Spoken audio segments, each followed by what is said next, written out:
Hello everyone, welcome back to my video. And this is Voiceletter from Canada. Welcome back everybody. So already this is the second time on my voice letter from Canada English version. Welcome back everybody and congratulations for the second time. Wow. I wasn't confident about second time. But I decided to come back and talk to you guys in English again to reach all of you as much as I can in my own way, I guess. Well, because I speak English, I think it's fair that I talk to you guys in English in a language you guys can understand sometimes. Because most of the time I know I am speaking in Japanese. Also, I cut down the number of times I do live streaming these days. So most of the voice you guys hear from me is probably Japanese and it's all uploads. Honestly, I'm more focused on uploads now, like at this point in March 2019. So you guys will see me and we get to interact each other through live streaming in the future for sure. But I definitely minimize the number of times that I do live streaming. So I hope you guys understand, and I hope I can make better uploads. Because I honestly feel more comfortable with uploads these days. Live streaming is fun, but I find live streaming is completely different. And I noticed that people come to my live streaming and people watch my uploads are different people. Some people do both, which is grateful, and I really am grateful for that, and thank you very much. But I noticed that there are different people. So for me it's just a different thing. And whenever I do live streaming, I get to interact with you guys. And when I do uploads, I feel like I can focus on my piece of art. Each upload is my work, my art. That's how I feel. And I'm happy whenever I can upload my video finally, I feel like I completed my work, completed my art. Well, anyway, I think I started asking you guys to send me questions or give me any opinions anonymously on Twitter. If you guys don't know what that is, or if you guys never heard about it, please go to my Twitter account, and I pinned the question box at the top of my Twitter feed. I don't know what is it called, but if you go to my Twitter, you get to see my you get to see what I was talking about, the question box. And I am so sorry, it's only available in English interface, I think. So I know you guys have sent me some questions and opinions and a voice in English, and I really appreciate that. But it's only Japanese interface. But do not concern, guys, because I don't know who you are, because it's all anonymous. So let's start with some comments I got in English. How are you doing, Ms.Bean? Doing okay? Yes, I'm doing okay. How are you? Whoever sent me this message, I'm doing great. Thank you very much for asking. I think I'm doing okay. I had a busy time. A little bit of difficult time, especially after I returned to Canada, because I was in Japan for 1 month, more than a month, and every time I go home I feel different, like some things changes. This time I went home around New Year's, and I came back, and it's been, what, few months since I returned to Canada again. And every year I decide to do something new, or I decide to do something differently. Because for me, January is like a starting month. And that's the month I started my gaming channel on YouTube. So for me, it's like almost like a refreshing month. And I had a lot of busy time and a lot of things to think about outside of channel and inside channel. But yeah, I'm doing good. And someone asked me this question. What do you like the most about having your channel on YouTube? And do you have any new plans for in the near future? Any new ideas? How do you like the most about having your channel? Well, when I started my YouTube, before even gaming channel, what I wanted to do is reach out to people in my own way and share my lifestyle, which is my life in Canada, as a Japanese person, from a Japanese person's perspective. That's what I wanted to do. And the main purpose is to reach more people and share my thoughts. I think everyone on YouTube, almost everyone has the same idea, try to interact with people. Well, some people probably are just interested in successful on YouTube or Twitch. That's great, that's wonderful. But for me, that's a little bit far-fetched idea. And I don't know if that's gonna make me smile one day. Of course, it's nice to be supported by so many people, and it's happy to see my channel growing, but I don't know if it's gonna make me happy when I look back what I did.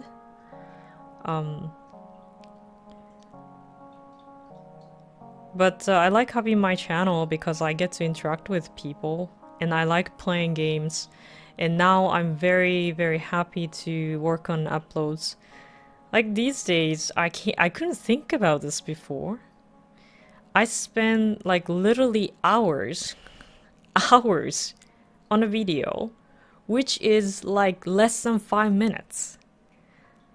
The most recent upload about Charlie and Winona, it was like about 3 minutes. And I literally spent like 8 hours, more than that, to make that 3-minute video.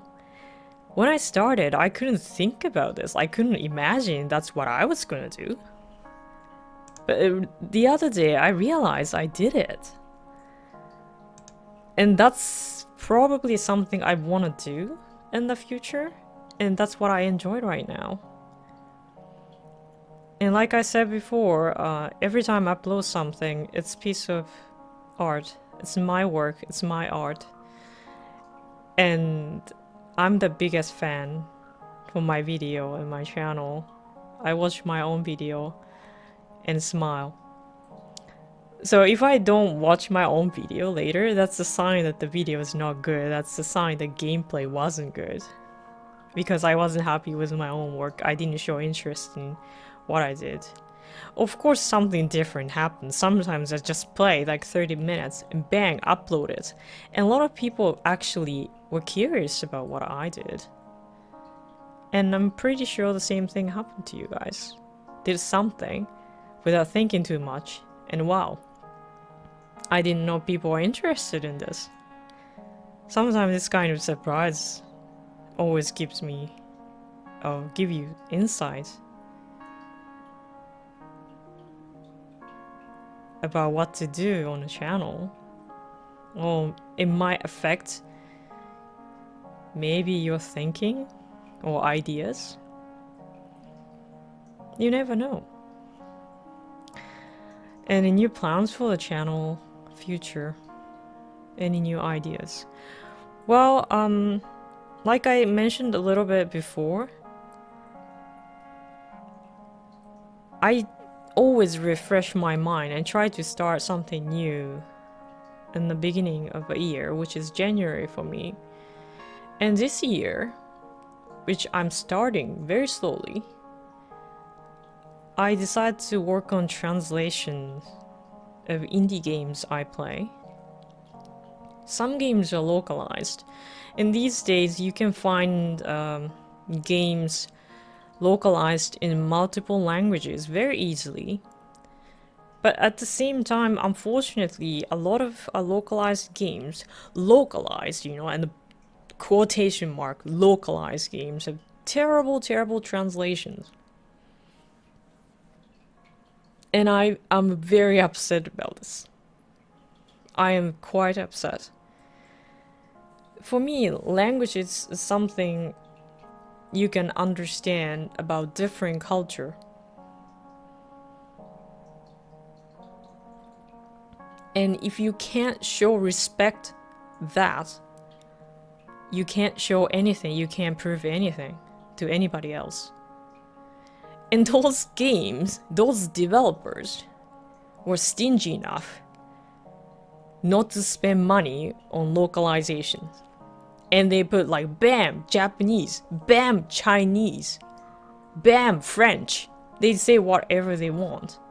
Localized. And once you play it, translation is shit. I'm sorry to say this word, but shit. It's complete shit. What can I do?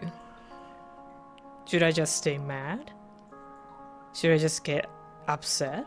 Complain? Ignore?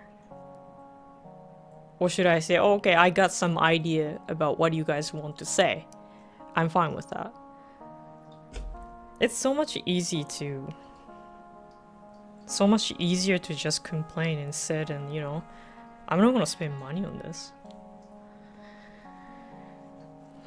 Probably that's smarter. But for me, that's quite sad. And I just don't want to complain. And what I can do is I can try to localize in the language I understand. So I decided to spend my time on translation, localization for some indies game which haven't been localized. But I've started localizing, adding translation for The Stillness of the Wind, which already has okay translation. Some translations I notice are professional level, and I must say that some translation gave me a lot of insight and taught me a lot of things. But some translations in the game weren't that good, because I look at the English text and then make it into Japanese. Then I realized, okay, this part is not correct. Okay, this part is not accurately translated. Or something like that. This is my passion. This is something what I want to do. knowing there's already Japanese language available. So in the future, what I want to try is find good indies game, and localize it from English to Japanese, and try to share the idea with more people and spread the game for more people, so they understand the game better. That's how I felt after playing Night in the Woods. Night in the Wood is definitely one of the most memorable games I've ever played. And it's gonna be localized in September into Japanese. Japanese localization is coming to the game. When the Japanese version is released, I'm actually thinking to play it again and see how I feel about it. Because when I played it, I tried to translate it into Japanese from English, which was a lot of work, and I made tons of mistakes when I was playing and speaking in Japanese. So I wish I could do better. And then Japanese localization is coming soon, hopefully this September. So I want to see how the game is translated into Japanese. Okay, I'm sorry, I'm speaking way more than I expected. Another thing I wanted to tell you guys is I actually got more comments in Japanese. And there are lots of things, of course, mentioned in Japanese. But one thing that one person started talking about was quite interesting. So I'm going to share this with you guys in English. One person asked me, are you interested in becoming a VTuber? Virtual YouTuber. Have you ever heard of virtual YouTuber? Which is kind of viral in Japan now. So, for those of you who have no idea what I'm talking about, I'm gonna read this definition of virtual YouTuber on Wikipedia. Virtual YouTuber or VTuber are YouTubers, online entertainers who are represented by digital avatars generated by computer graphics. And here's a little history. The first use of a computer graphics avatar for vlogging purposes on YouTube was by Ami Yamato, who began creating such videos in 2011. However, this style was not popularized, nor was the term virtual YouTuber used, until Kizuna Ai in 2016. In late 2017, she received a massive popularity spike, going from 200,000 to over 2 million subscribers in 10 months. Her sudden popularity sparked a trend of VTubers with an estimated 4,000 in 2018.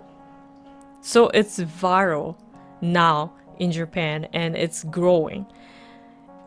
And even like it's spreading to the world, all over the world.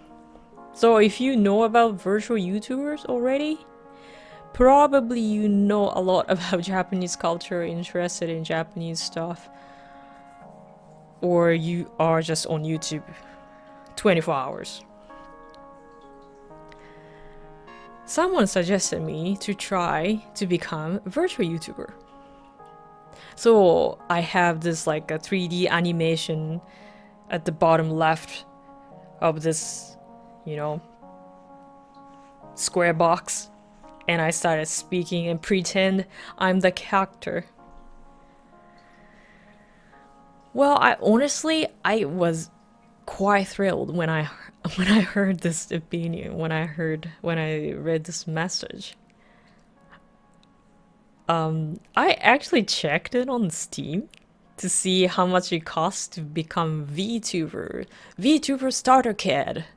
Ding, ding, ding, ding, ding. $5. You can start with $5 to become VTubers. Steam actually has like little animations you can use on, like, let's say OBS, and put just camera in front of you if you have webcam. And the webcam recognizes your face when you're blinking, when you're smiling, or like tilting your head.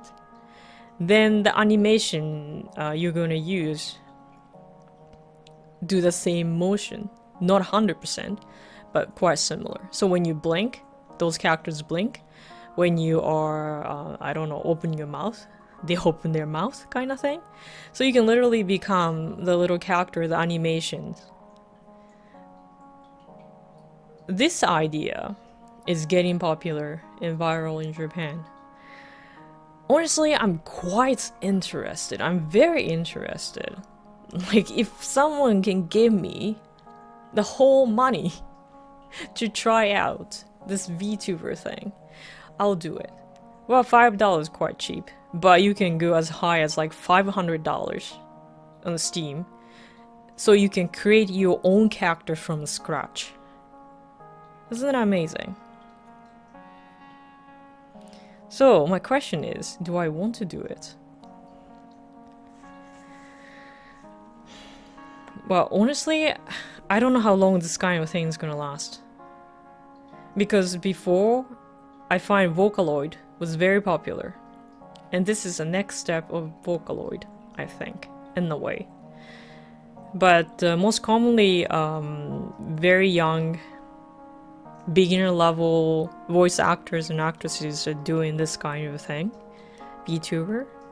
They can conceal their identity, but they can become somebody else and get popular. Channels growing, more people come, comment. But what I see is, in a way, it's a suicide of identity. You're trying to hide yourself and become somebody else. What if this animation, this somebody else, gets popular? This is you. This is going to be you. This is going to be me. So, this character didn't become me. I became this character. I feel like this is same as not showing my face, hiding my face. Which gives me a little bit of sadness. And I can kind of understand why this kind of thing is popular in Japan. Not a lot of people want to show their faces on YouTube. Until recently, a lot of Japanese people wore masks and played games and made lots of YouTube videos. A lot of people started to showing their faces now, which is just normal now. But before, wearing a mask was like a standard idea for YouTubers in Japan. Hiding their face was just common, just normal. So for me, it's the same thing. It's just something is hiding your face, and you are sitting or standing behind the character, the animation. So yes, I'm very interested in this VTuber thing, but I don't know if it's good for or good in long term, to be honest. So thank you very much for the idea. It was quite interesting, but I don't know how it's gonna work for my channel at this point. Well, you never know. I might try it one day. I might become super successful. You never know. Well, if you find me, please don't talk to me and call me Bean, okay? That's one thing I have to warn you guys. Anyways, thank you very much for spending your time here again this week. I'm gonna come back in 2 weeks. So if you are interested in commenting, sharing, asking questions, please send me a message, leave comments, you know what to do. And I will see you guys in 2 weeks. Bye bye.